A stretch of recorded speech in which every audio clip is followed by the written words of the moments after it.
Hello all. இன்றைக்கி lunch பெருசாக எதுவும் ரெடி பண்ணல. கீரையை வச்சு சாப்பிட்டுக்கலான்னு சொல்லிட்டு தான் ரெடி பண்ணிகிட்ருக்கேன். ஃபஸ்ட்டு அரைக்கீரை ரெடி பண்ணுறதுக்கு சட்டியில் கொஞ்சமாக எண்ணெய் சேர்த்துட்டு க்ளீன் பண்ணி வச்சுருக்க கீரையை அது கூட சேர்த்துக்கிறேன். இந்த கீரை வேகும் போதே பார்த்திங்கன்னா இது கூட பூண்டு, 2 பச்சை மிளகாய், கொஞ்சமாக புளி, தேவையான அளவு உப்பு போட்டு இது கூடயே சேர்த்து வேக வச்சுக்கலாம். இன்றைக்கி நான் கடையை தான் போகிறேன். மத்து இல்லாததுனால நான் மிக்சியில் போட்டு பேஸ்ட் போல் அரைச்சி எடுத்துக்க போகிறேன். கீரைக்கு இது கூட தேவையான காயப்பொடி சேர்த்துட்டு அதை ஒரு மிக்சி ஜாரில் சேர்த்துக்கிறேன். அரைச்சி எடுத்தாச்சு. நெக்ஸ்ட்டு பார்த்திங்கன்னா மணத்தக்காளி கீரை பொரியல் பண்ண போகிறேன். அதுக்கு கடாயில் கொஞ்சமாக எண்ணெய் சேர்த்துட்டு எண்ணெய் சூடானதும் 2 ஸ்பூன் அளவுக்கு உளுந்து சேர்த்துக்கிறேன். இது கூட ஒரு பெரிய சைஸ் வெங்காயத்தை கட் பண்ணி சேர்த்துக்கிறேன். வெங்காயம் நல்லா கலர் மாறினதும் க்ளீன் பண்ணி வச்சுருக்க மணத்தக்காளி கீரையை அது கூட சேர்த்துக்கிறேன்.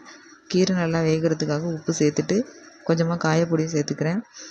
நெக்ஸ்ட்டு தேங்காய் அது கூட அரைச்சி சேர்த்துக்கலாம். தேங்காய் அரைக்கும் போது இது கூட ஜீரகம், பூண்டு, மிளகாய் எல்லாம் சேர்த்து அரைச்சிக்கிறேன். ஓகே, வீடியோ பிடிச்சிருந்தா லைக் பண்ணுங்கள். மறக்காமல் சேனலை சப்ஸ்கிரைப் பண்ணிக்கோங்க.